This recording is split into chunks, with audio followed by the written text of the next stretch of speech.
అంటే మీరందరూ ఎక్కడో ఆఫీసుల్లో పనిచేస్తుంటారు, ఎక్కడో లేదు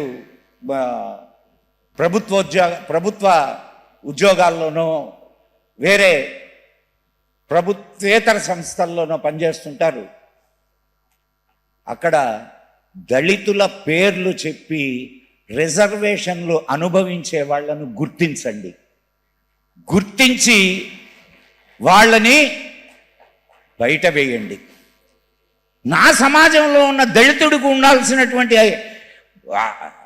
ఫెసిలిటీస్ ఎవడో అనుభవిస్తుంటే మనం కళ్ళు మూసుకొని నోరు మూసుకొని కూర్చొని ఉన్నాం.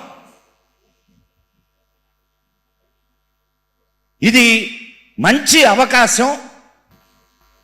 ప్రతి ఒక్కరూ దళితుల పేరు చెప్పుకొని క్రిస్టియన్లైన వారు పదవులు అనుభవిస్తూ ఉంటే వారి చిట్టాలన్నింటినీ